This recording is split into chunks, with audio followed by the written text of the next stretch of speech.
A very good morning to all my dear students.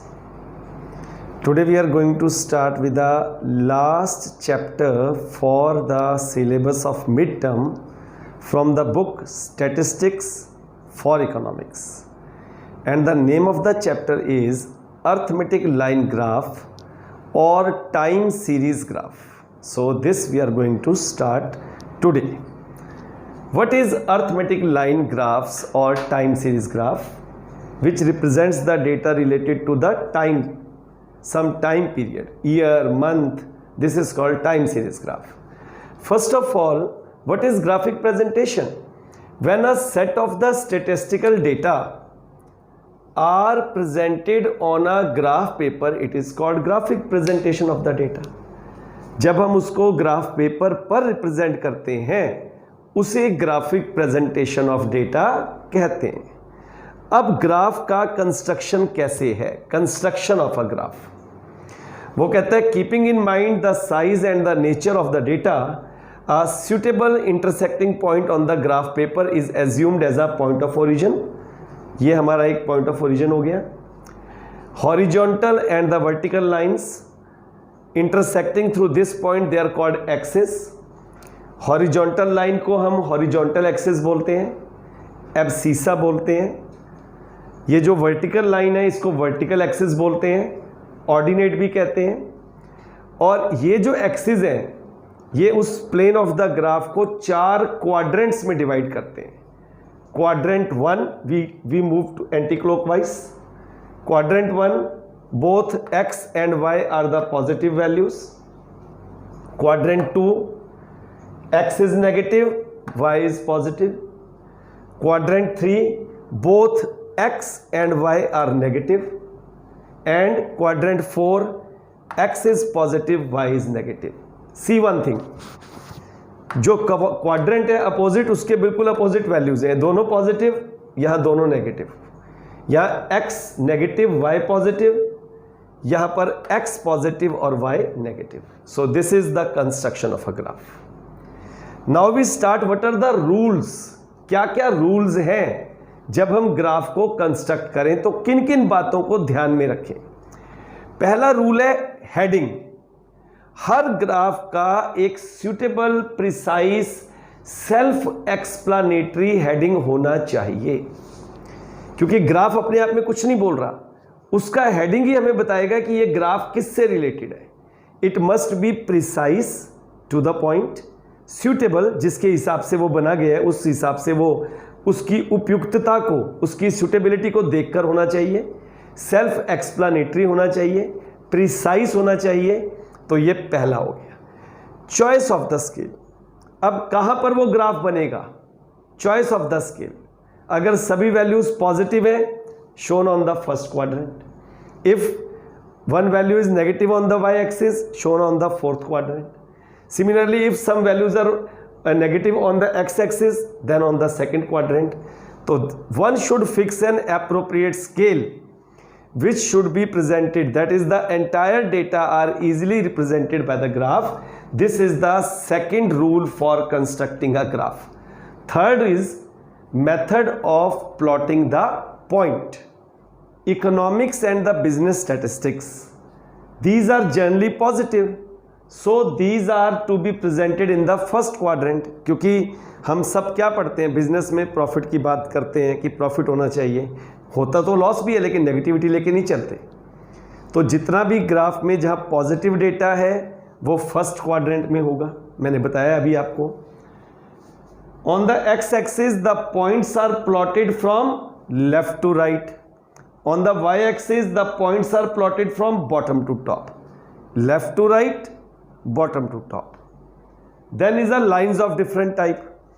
अगर एक graph में हम 2 वेरिएबल्स दिखा रहे हैं, प्रोडक्शन एंड सेल, हम पढ़ेंगे अभी 2 वेरिएबल टाइम सीरीज ग्राफ। अभी तो इसमें 1 वेरिएबल पढ़ेंगे आज, जो अगला लेक्चर होगा उसमें पढ़ेंगे 2 वेरिएबल्स टाइम सीरीज ग्राफ। तो अगर 2 वेरिएबल्स दिखा रहे हैं, अगर हमने सेल को डॉटेड लाइन से शो किया है तो प्रोडक्शन को हम बोल्ड लाइन से शो करेंगे। देखो यही वो कह रहे हैं, if more than 1 line is to be drawn on the same graph, these must be differentiated as a bold or dotted or any other type of line. Then table of data. Better है कि जो graph बनाया है उसका table साथ में होना चाहिए, because it helps in the verification of the graph. वो यही कह रहा है, देखो, it helps in the verification of graph easily. Last is a use of the false base line. अभी हम यहां पे भी करेंगे. अगर एक वैल्यू बहुत बड़ी है और उसका ओरिजिन से डिफरेंस बहुत ज़्यादा है, तो हम उस लाइन को ब्रेक कर लेंगे या उसका एक फॉल्स बेस बना लेंगे या उसमें किंक शो करेंगे. उसको बोलते हैं फॉल्स बेस लाइन. देखो वो क्या कह रहे हैं. If the values in the series is very large and the difference between the smallest value and the zero is high and if these values is to be shown on the y axis, then y axis is started somewhere above the origin. यहां पर हम एक kink दिखा देंगे, इसको बोलते हैं false base line. तो ये हमने पढ़ लिया. व्हाट आर द रूल्स जो हमें ध्यान में रखने हैं फॉर कंस्ट्रक्टिंग अ ग्राफ. अब हम चलते हैं कि कैसे हम वन वेरिएबल ग्राफ को ड्रॉ करेंगे. तो सबसे पहले तो वन वेरिएबल ग्राफ होते क्या हैं. Those graphs in which the values of only one variable are shown. वैसे तो हम ओनली के साथ वन नहीं लगाते, ओनली वेरिएबल अपने आप में बता ही रहा है कि वन है, बट फिर भी हम नॉर्मल यूज कर लेते हैं. Only one variable they are shown with respect to some time period. अब हमें ये डेटा दिया हुआ है मंथ, जनवरी, फरवरी, मार्च, अप्रैल, मई, जून, और ये प्रोडक्शन दे रखी है क्विंटल्स में. तो हमने देखो यहां पर इसका ये बना लिया.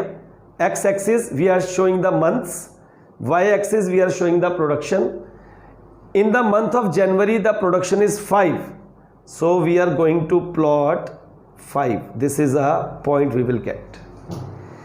Then in February it is 7.5, so 5, 6, 7, 8, 9, 10, so this is near about 7.5. Then is 10. In the month of March it is 10. In the month of April it is 20.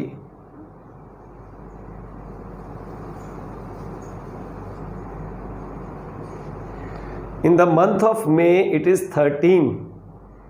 So 11, 12, 13, 14, 15, so this is around here.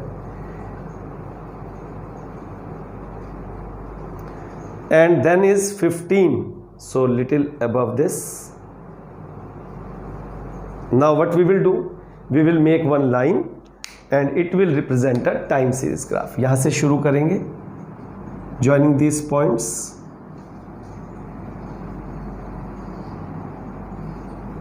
Starting from here itself. So this is called one variable time series graph. क्योंकि इसमें एक ही variable आपके सामने show किया हमने, production को show कर रहे हैं, तो इसलिए इसको क्या बोलते हैं, only one variable is shown with respect to some time period, month, year, time के साथ रिलेटेड है, इसको बोलेंगे one variable time series graph. अब वन वेरिएबल में ही एक टाइप और है जहां पर हमें फॉल्स बेस लाइन यूज करनी पड़ सकती है. वो क्या केस है, देखो, ईयर 2014-15, 15-16, 16-17, 17-18, 18-19. एक्सपोर्ट सीधा 600 से शुरू है, 600, 640, 670, 780, 900. अब मुझे एक बात बताओ, अगर हम 100 से 600 तक लें तो वो तो 100, 2, 3 यहां आएगा, ग्राफ ऊपर बड़ा गंदा सा लगेगा. तो क्या करेंगे, देखो हमने ईयर लिया और इधर लिए exports on y axis, year on x axis. अब ध्यान से देखो, हमने यहां पर एक किंक यूज कर लिया. किंक का मतलब लाइन को ब्रेक कर दिया. हम इसको ऐसे भी कर सकते हैं, हम एक ऐसे फॉल्स बेस लाइन भी बना सकते हैं. We can do like this also. दोनों ही तरीके ठीक है. This is the false base line we will draw. तो हमने देखो एक ये फॉल्स बेस लाइन बना दी. अब हम जो पॉइंट्स प्लॉट करेंगे सीधा यहां से 500 से शुरू कर सकते हैं. ये हमने गैप को, स्पेस को कवर कर लिया, उसको बोलते हैं किंक या फॉल्स बेस लाइन. अब ये देखो, सीधी वैल्यू अब 600 से शुरू है, तो हमने 500, 6, 7, 8, 9, 1000 ले लिया. तो हम यहां से 600 से भी शुरू कर सकते थे. Now it is 600, 2014, 15, 600, then is 640, ये हो गया 650, सो थोड़ा सा इससे नीचे है 640 is around here, then next is 670, so it is around here,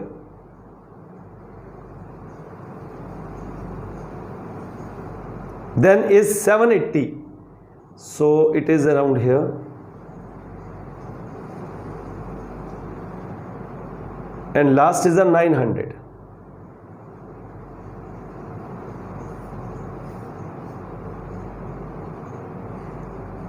Now we will join these lines, and by joining these lines we will get a graph. It is again one variable graph, but with a broken line in case when we use a false baseline. So this is a case of false baseline one variable graph.